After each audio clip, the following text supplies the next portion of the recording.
stupid brat, just stick to your work. Look at this bus seating chart. You don't have a seat.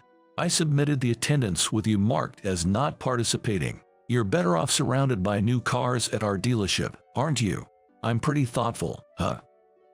During the company trip organized for the new employees, I found out I was the only one without a seat on the bus. When I confronted my manager, Ken, he scoffed and said that to me.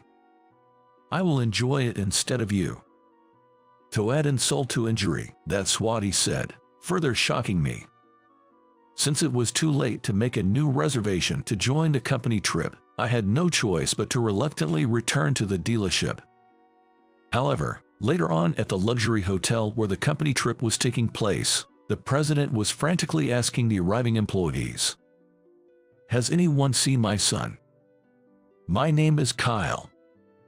I've loved cars since I was little, just like my father, who was also a car enthusiast. He was incredibly knowledgeable about cars and would always take me for a ride in any car I said, 'I want to try driving that car.' He exposed me to various car models from a young age. I grew up looking up to my father. He taught me about cars, and I eagerly absorbed the knowledge. We visited car museums numerous times, creating many happy memories through our shared love of cars. My love for cars began not just because of my father, but also from the stories he shared about his past. My father grew up with a car-loving father as well. That's my grandfather. In the post-war ruins, the sight of cars zooming by captivated him, symbolizing reconstruction and sparking his fascination with personal vehicles. My grandfather decided he wanted to work with cars and dedicated his life to being a mechanic. Both my father and I were deeply inspired and influenced by my grandfather's way of life. The cars being sold today are becoming increasingly environmentally friendly. Thinking about the future made me strongly desire to work for a car dealership that prioritizes the sale of low-emission vehicles. I believed that by promoting such cars, I could contribute to America's environment in the coming years. In other words, I was excited about the possibility of playing a part in ushering in a new era for cars. As time went by, I went on to study business administration in college. Do you have a type of girl you like, Kyle? A type I like? No, not really. I'm often told that I carry myself with a lot of confidence. A few girls ask me out, and not to brag, but I've been quite popular with the ladies. However, throughout college, I didn't really focus on dating, just concentrated on my studies and part-time jobs. In the lab, my passion for cars shone through in my research on the future of cars and the economy, earning me the departmental award. I simply love cars, and no amount of knowledge ever seems enough. So, it wasn't so much that I couldn't slack off in my studies, I just couldn't. During my part-time job, I spent my days learning the ropes of customer service at a high-end Italian restaurant. Upon graduating from the university, I was hired by a car dealership that has stores throughout the state. Most new graduates were assigned to sales at a new car dealership. I was one of them. My 4 years of experience in Italian dining greatly benefited my customer service skills, allowing me to dive smoothly into the job. Being a car enthusiast and constantly gathering information, I came into the job with a wealth of product knowledge. Thanks to this, I quickly stood out among the new recruits with my exceptional sales performance. Kyle, you're amazing. Could you teach me about cars too, please? Hey, no fair jumping the queue. Kyle, teach me too. Of course. My hard-working nature won me a lot of affection from my seniors. Some of the seniors, close in age to me, even came to me for information on new cars. Asking the same questions to a boss might get them scolded, but they could ask me as much as they wanted without any trouble, and they even complimented me on my clear explanations. Kyle, I heard from the seniors that you're good at teaching. Would you mind teaching me too? Sure thing. Awesome. I'll treat you to something next time. Ellie, who joined the company at the same time and was assigned to the same store, often came to me for product advice. Ellie was particularly interested in environmental performance. But loving cars doesn't mean I know everything. As a salesperson, just knowing about cars isn't enough. I wasn't very familiar with things like installment plans or special credit card benefits, so Ellie and I studied those together, asking seniors when necessary. Spending time with Ellie, it's just so fun. This must be what love feels like. I never knew it could be this exhilarating. As I worked hard alongside Ellie, I gradually developed feelings for her. But I couldn't find the right moment to confess of my love, and we remained just friends. Sorry, I accidentally touched your hand. Did it hurt? No, I'm fine. Don't worry. There was a moment when our hands touched while studying, and Ellie seemed a bit embarrassed. Seeing that, I hoped Ellie felt the same about me and vowed to confess to her someday. However, there was one person at the store who didn't think too highly of me. That was our manager, Ken. He labeled me, someone knowledgeable, as a know-it-all brat with no real experience, and was a boss who frequently harassed me. Kyle, could you finish this up right now, please? What? But it's past closing time. For example, he would dump work on me just as I was about to leave, steal customers I was servicing, or not distribute new car brochures to me, among other harassments. The more I thought about it, the more stressful it became, but I endured it without complaining to higher-ups. That was until the annual company trip in spring. Our company has a tradition of organizing an employee trip every spring, partly to welcome new hires. Each year we take turns assigning an employee to look after each store, but new hires are absolutely expected to participate in the trip since they are in a position to be welcomed. New employees like Ellie and me were guaranteed to participate. Excited at the chance to confess to Ellie, I eagerly awaited the trip and headed to the meeting place. When I arrived at the company parking lot, the designated meeting place, no one else was there yet. Looking at my watch, I realized I was 30 minutes early. It seems I had arrived too early in my eagerness. As I waited impatiently for the others, Ken was the next to arrive. Despite the numerous harassments I had endured from Ken, I naively thought he wouldn't harass me on the day of the employee trip, so I cheerfully greeted him with a good morning. However, Ken's response left me speechless. Upon noticing me, Ken immediately flashed a distasteful grin and flaunted a document in front of me. I had a bad feeling about this. What are you doing here? Get back to work, brat. Take a look at this bus seating chart. You don't have a seat. I submitted your part as not participating. You'd be happier surrounded by new cars at the store, right? I'm quite thoughtful, aren't I? My bad feeling was spot on, and Ken chose the day of the employee trip of all days to fully indulge in harassing me. I snatched the seating chart from Ken and took a closer look. But indeed, my name was nowhere to be found. Moreover, it turned out I was the only one not booked at the luxury hotel. Shocked by such an extent of malice and realizing I couldn't confess my love to Ellie, I felt desperate. The shock led me to doubt if I was actually disliked by everyone. On the day, thinking that it wouldn't make a difference to argue with Ken, I decided to leave, disappointed. Understood. Then I'll head back to the store. Yay, do that. I'll enjoy the trip twice as much on your behalf. Ken taunted me as I left, deepening my dejection. When I moved and entered the store, a senior, who was on duty, worriedly asked, why are you here? What happened to the trip? Embarrassed to be seen with my packed belongings, I sheepishly responded, sorry, I'm feeling a bit unwell. May I rest in the break room for a bit? He kindly led me to the break room, showing concern for my well-being. Feeling guilty for making up an illness and worrying my senior, I couldn't bring myself to tell the truth. I emphasized to the senior, I've informed Ken that I won't be able to board the bus, so there's no need to report.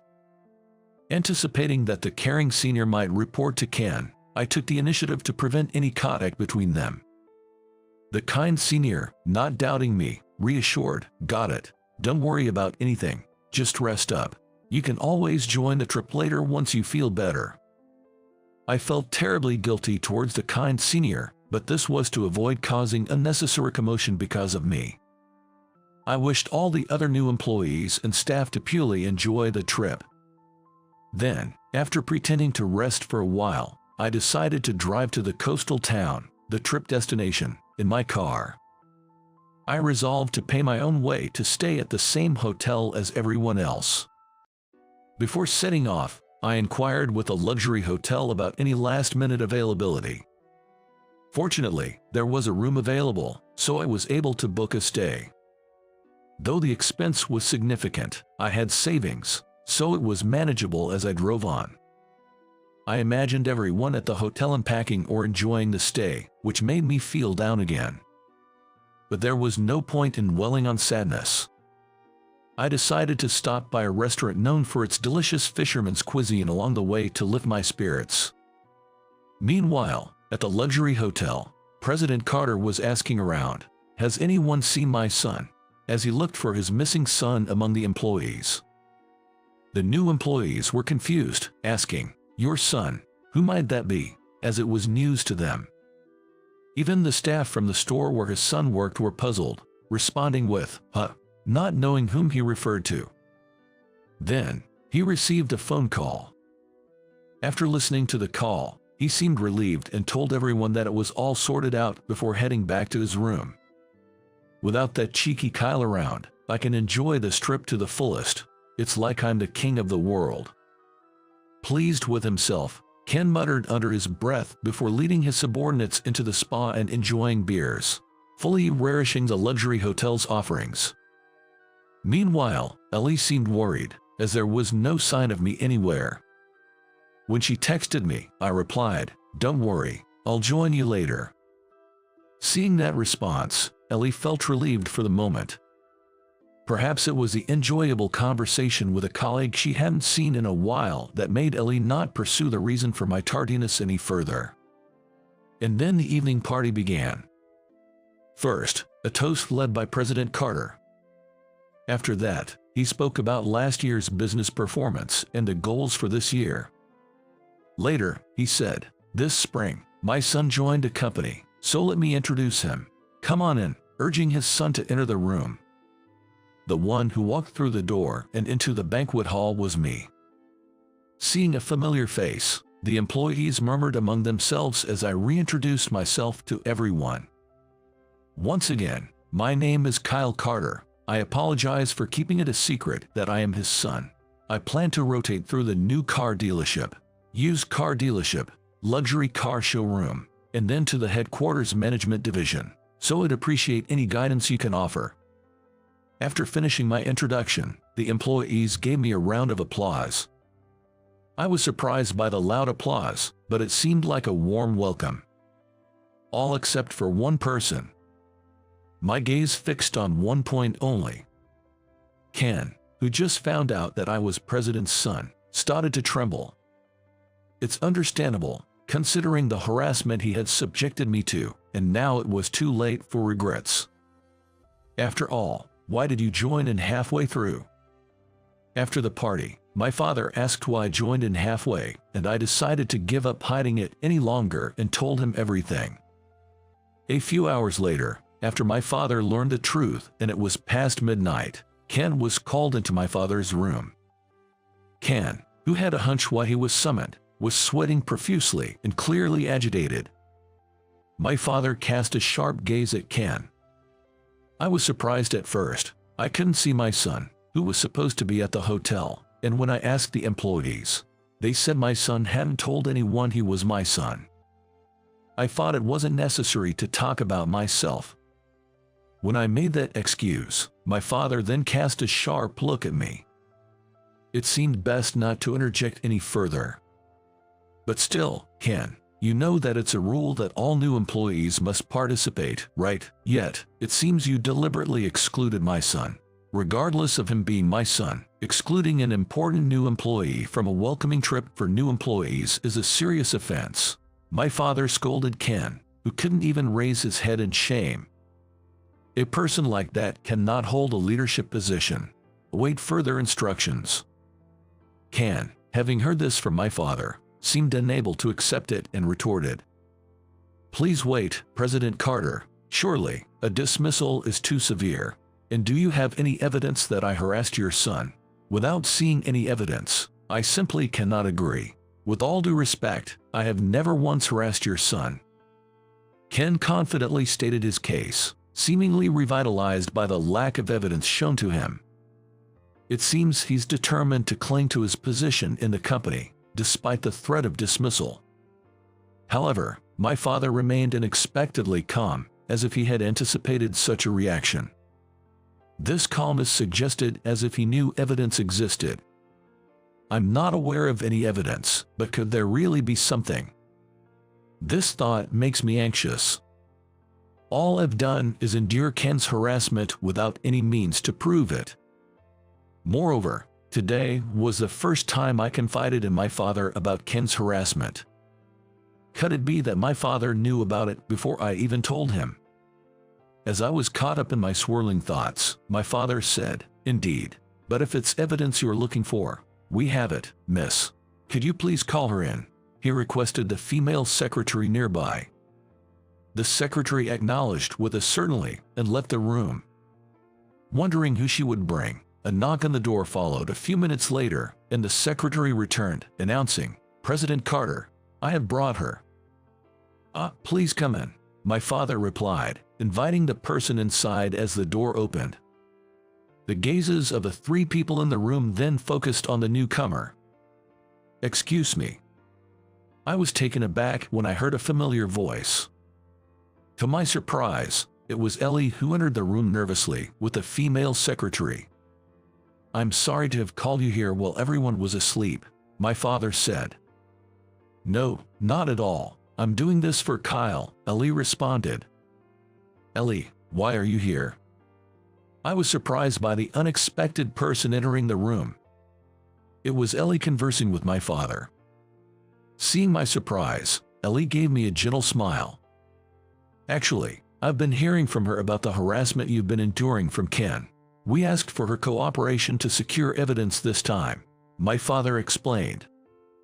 "I'm sorry, Kyle. I knew about it but couldn't help you right away," Ellie apologized. "No, it's my fault for getting you involved." Ellie's appearance was so shocking that I became awkward. My father looked at us, both being considerate of each other, with a bemused smile. "Since when had Ellie been collaborating with you, Dad?" "Securing evidence. What are you talking about?" "There's no escaping it now, Ken.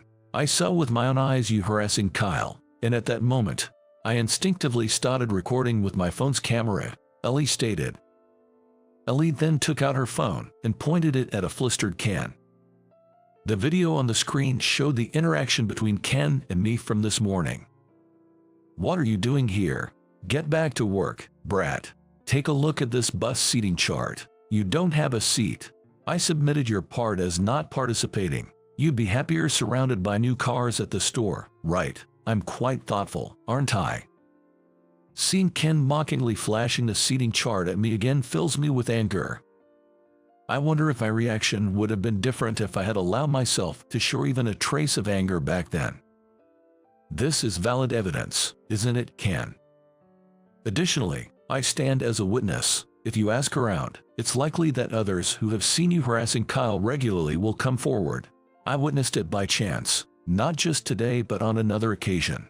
That's why I decided to consult with President Carter this time. What do you think? Ken, can you still deny your actions? As the video ended and we had witnessed the entire incident, we awaited Ken's response. Pressed by the steady words of my father and Ellie, Ken was sweating profusely and fell silent, but apparently unable to admit his wrongdoing. He spoke up again. "I admit to what I said in the video. However, had I known he was your son, I wouldn't have harassed him. Doesn't the fault lie with you guys for not disclosing this?" Ken's argument was clearly an attempt to shift the blame. My father, with a sigh, decisively cut through Ken's excuse. Are you seriously making that argument? So, if informed, you refrain from harassment, but if not, you see it as acceptable to harass. That's absurd. What does that say about your character, let alone as an employee? Well, that's... My goodness, if you can't understand something as basic as this, then you are fundamentally flawed as a person. Please reconsider your actions. Having had enough, my father sent Ken out of the room. Ken walked down the dimly lit corridor with his head hung low and eventually collapsed, as if crumbling to the ground. It seems that my father's words struck him deeply, leaving him in a daze in a corner of the hallway until the other employees noticed him the next morning. I expressed my gratitude to Ellie and my father for securing the evidence. Despite everything, it seems we were able to end the trip with smiles, which felt good. A couple of days after returning from the trip, a notice was posted on the company's bulletin board. Ken had been stripped of his managerial role and demoted to a low-level employee in the warehouse section, which is considered a low-profile department in our company. Rumors suggested he considered resigning but felt compelled to stay at the company to provide for his family. You know, I was surprised when Ellie, who's close to you, suddenly visited my office to say that Ken was harassing you. She seemed so desperate. I immediately thought, she must like Kyle, my father said. I panicked when he said that. What are you talking about, Dad? Ellie and I are just colleagues, and there's no way you could know if Ellie feels that way about me. My attempt to clarify things seemed to backfire. My father, suspecting something more between Ellie and me, grinned mischievously. That reaction of yours, does it mean you like Ellie too? I get it, she's a good girl, but with you acting like this, I guess you haven't asked her out yet. Mind your own business, Dad. That's not true. Hurry up and get married to put my mind at ease. Marriage? You're jumping way ahead. We're not even dating yet. Haha, so you do want to date Ellie. Kyle, you're so easy to read. He laughed heartily. Though I regretted my response, I felt as if he was encouraging me to confess to Ellie. Good luck, Kyle. He cheered me on with a big smile, and I felt a mix of emotions but said no more.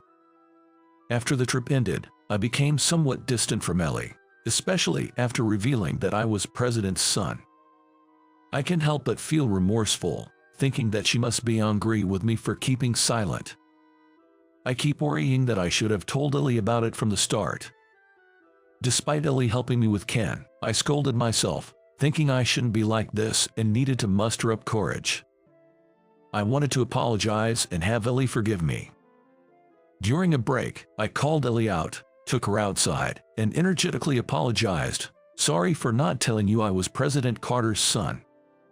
Ellie was surprisingly not upset and asked, why apologize?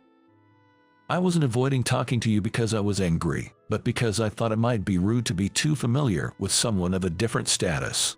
She explained, and I realized it was all just a misunderstanding, which truly relieved me. There's no need for that. I hope we can continue to be good friends. I expressed this earnestly, feeling my heart race. Though I hadn't managed to confess during the trip, now I felt brave enough to continue speaking. I like you, Ellie. Would you consider going out with me, despite everything? I went ahead with the confession, but the wait for her response felt incredibly long. When I confessed to her, Ellie was surprised and a bit shy. My hopes rose, but then Ellie said in a soft voice, I need a little time to answer. I promise I'll get back to you, before running off back to her work. Even there, I couldn't help but think that Ellie's inability to respond immediately was due to my inadequacy. Months later, as scheduled, I was transferred to a used car dealership. I said my goodbyes to everyone at the car dealership, expressing my gratitude for their support, and then left the store. Feeling dejected, I realized that I had been rejected by Ellie since there had been no response or progress since my confession. The shock was so intense that I even started hearing what seemed like Ellie calling out to me, almost like an auditory hallucination. Kyle. As the voice became clearer, I came back to reality and turned around. Hearing the voice calling me from afar, I looked behind. To my surprise, I saw Ellie, despite wearing heels and a skirt suit, running towards me at full speed. "Ellie, what's going on?" The answer is yes. Sorry for the late reply. Considering the potential responsibility of becoming a president's wife made it hard to respond quickly, she said with a smile upon reaching me. Seeing her like that filled my heart to the brim. This meant that Ellie chose to walk the path with me over the daunting responsibility of becoming a president's wife. "You still chose me despite everything. Thank you, truly. I'll make sure you never have to worry about any responsibilities because I'll take good care of you." "Really? Promise me, Kyle." Ellie called my name with a full smile and offered her pinky. Caught in the moment, I laughed and linked my pinky with hers, making a promise. Years after we officially became a couple, I went from working at a used car dealership to a luxury car dealership, eventually joining a corporate management team. Despite the challenges of continuously learning new tasks and knowledge, I was driven by a desire to know everything about the company and work tirelessly. Ellie was always there to support me, bringing me snacks and encouragement. As we continued dating, we started living together and even began thinking about marriage. Sometimes I'd daydream about Ellie in a wedding dress, so much so that I'd get reprimanded by my boss, showing just how well things were going between us. The thought of wanting children and wondering who they'd resemble or whether we'd have a boy or a girl was inevitable. Needless to say, getting scolded by my boss again for daydreaming at work was a given. Then, a few more years passed. In the year I turned 30, I was promoted to executive vice president. While being the president's son was a significant factor in my promotion, my hard work and achievements across various departments and stores were also recognized, making my colleagues genuinely celebrate my promotion. Even in my new role as executive vice president, I remained humble, never forgetting my roots, and continued to be passionate about cars. Of course, I was also determined to support my father, the president, who had been a tremendous mentor to me. Sometimes my father would jokingly ask about marriage with Ellie or express his desire to see his grandchildren, but I could feel his love and was overwhelmed with emotion. Cars always filled my thoughts. Now, it seemed my father was equally consumed with thoughts about my future. A few more years later, as if to fulfill my father's wishes, Ellie and I finally got married. My father cried tears of joy, deeply moved by the occasion, making me feel like I had truly honored my parents. At work, Ellie started addressing any concerns that employees might find difficult to express directly to me, effectively taking on the role of the future president's wife.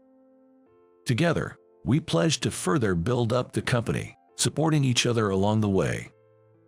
Inspired by my father's example, I made this vow while watching his back.